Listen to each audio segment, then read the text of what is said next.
Section 3.1, example 8, solving functions. Given the function h of p is equal to p squared plus 2p, solve for h of p equal to 3. Wait a minute, this looks very familiar. And it is very familiar because we're looking at the same function that we were in the previous problem, but it's set up just a little bit differently. This time h of p is equal to 3. So h of p here is going to be replaced with 3. And then we're going to solve from there. So we have h of p is equal to p squared plus 2p. Instead of h of p, we are going to put 3. And I love how we have it set up perfectly for, because here we have a quadratic, right? So a trinomial, so 3 terms, largest degree being 2. So we have a trinomial. We have a bunch of different ways of solving this. We could solve it by completing the squared. We could subtract both sides by 3 and set it equal to 0. Setting it equal to 0, we could either factor it or we could throw it into our quadratic function, our quadratic formula. There's a couple of different ways. I kind of like the idea of completing the square.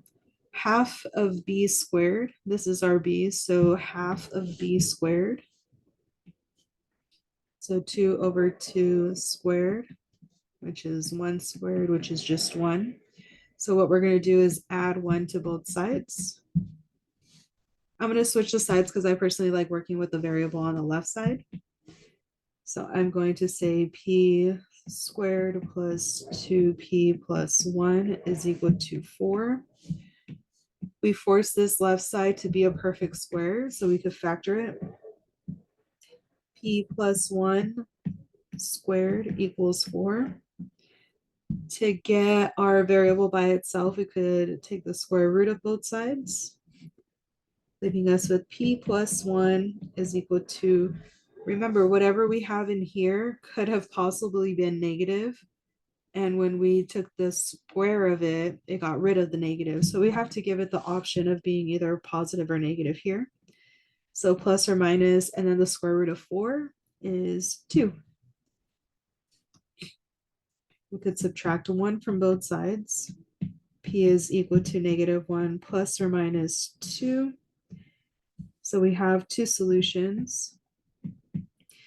P is equal to negative 1 plus 2, and also P is equal to negative 1 minus 2.